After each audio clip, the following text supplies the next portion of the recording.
नमस्कार दोस्तों, स्वागत है आपका हमारे YouTube चैनल पर। लाडली बहना योजना के अंतर्गत देखा जाए तो प्रति माह नए नए अपडेट जारी हो रहे हैं।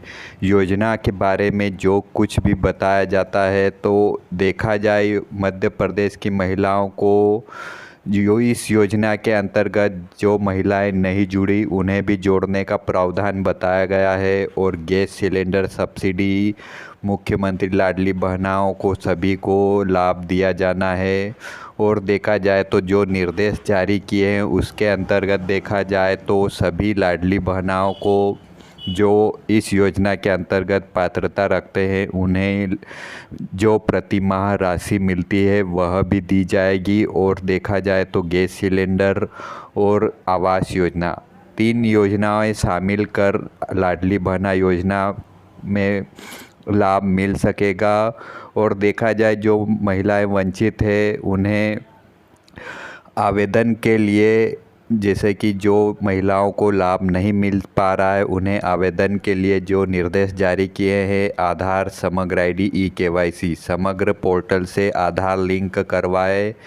और देखा जाए व्यक्तिगत बैंक खाता, महिला का स्वयं का बैंक खाता होना चाहिए, जॉइंट खाता नहीं होना चाहिए। बैंक खाते से आधार लिंक और डीबीटी एक्टिव होना चाहिए, तभी डायरेक्टली आपको मुख्यमंत्री द्वारा जो बैंक में ट्रांसफ़र की जाती है राशि वह आपको आपके अकाउंट में मिल सके।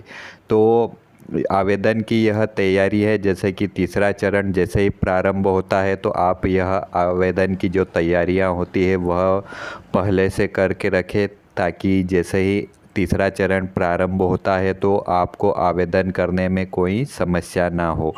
तो आवेदन की यह आधार लिंक, समग्र आईडी, बैंक खाता से आधार लिंक, सभी महिलाओं जैसे कि 21 वर्ष से 59 वर्ष की महिलाएं इस योजना के अंतर्गत आवेदन कर सकते हैं।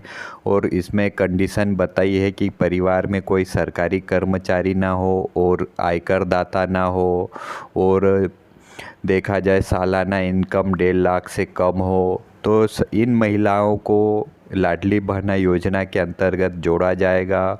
और गैस सब्सिडी और आवास योजना के तहत भी लाभ दिया जाएगा। तो काफ़ी सारी महिलाएं ऐसी हैं जिन्हें अभी तक आवास योजना का लाभ नहीं मिला, और मध्य प्रदेश की निवासी सभी महिलाओं को लाडली बहना योजना के अंतर्गत भी नहीं जोड़ा गया।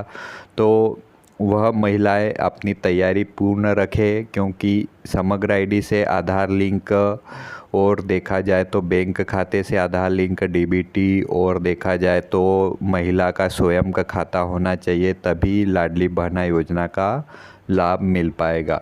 तो इसमें बताया गया कि आवेदन करने के लिए 21 वर्ष से 59 वर्ष की महिलाएं इस योजना के अंतर्गत आवेदन कर सकते हैं। तो जैसे ही तीसरा चरण प्रारंभ होता है लाडली बहना योजना के अंतर्गत, तो आपको हमारे चैनल के माध्यम से सूचना मिल जाएगी। काफ़ी सारी महिलाएं इंतज़ार में हैं कि उनके लिए योजना के बारे में जो भी कुछ नया अपडेट आए आपको हमारे चैनल के माध्यम से मिल जाए, और तीसरे चरण की भी गुड न्यूज़ आपको हमारे चैनल के माध्यम से मिल सके। तो चैनल में नए हो तो चैनल को ज़रूर सब्सक्राइब करें, ताकि तीसरे चरण के लिए जो आप राह देख रहे हो उसकी संपूर्ण तैयारी पहले से कर सको। और जैसे ही आवेदन प्रारंभ होते हैं, जैसे कि आप अगर ग्रामीण क्षेत्र से हो तो आप ग्रामीण क्षेत्र में पंचायत स्तर पर जो कैंप लगता है वहाँ पर आपका आवेदन होता है। उसमें दस्तावेज आपकी समग्र आईडी, आधार कार्ड, मोबाइल और आधार कार्ड यह ज़रूरी होता है, बैंक खाता ज़रूरी होता है। यह दस्तावेज ले जाकर आपके ग्राम पंचायत में जहाँ पर भी कैंप लगता है लाडली बहना योजना के अंतर्गत, आपका आधार कार्ड, समग्र आईडी, बैंक खाता और देखा जाए तो मोबाइल भी होना अनिवार्य है, तभी आपको आपका आवेदन जमा हो सकता है लाडली बहना योजना के अंतर्गत। और इसी के साथ गैस सब्सिडी का भी आवेदन पिछले समय डला था। जिन महिलाओं ने गैस सब्सिडी का भी आवेदन किया था उन्हें गैस सिलेंडर 450 रुपये में प्राप्त हो रहा है। तो वंचित महिलाएं भी, अगर तीसरा चरण प्रारंभ होता है तो वंचित महिलाएं भी इस गैस सब्सिडी का लाभ ले सकते हैं।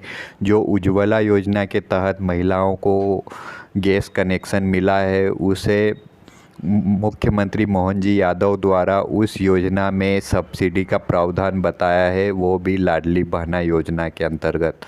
तो जो महिलाएं वंचित है, तीसरे चरण की राह देख रहे हैं, तो उनके लिए तीसरा चरण जैसे ही प्रारंभ होता है तो आधार से ई-केवाईसी और खाते में डीबीटी और आधार लिंक यह करवाना ज़रूरी है।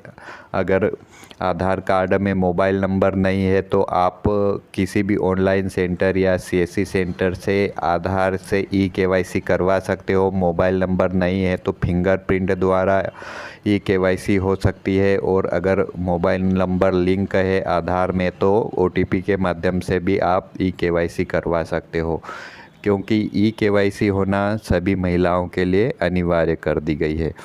आधार लिंक देखा जाए तो बैंक में भी आधार लिंक का जो आवेदन जमा होता है उसमें भी डीबीटी एक्टिव होना चाहिए।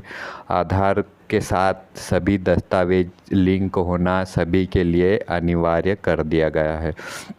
तो लाडली बहना योजना के अंतर्गत प्रति माह, जैसे कि अगस्त में रक्षाबंधन त्यौहार के उपलक्ष्य में 250 रुपये और 1250 रुपये की राशि अलग से दी जा रही है। तो ऐसे ही नए नए अपडेट आते रहेंगे लाडली बहना योजना के अंतर्गत। तो सभी महिलाओं को लाभ मिले, तीसरा चरण शुरू हो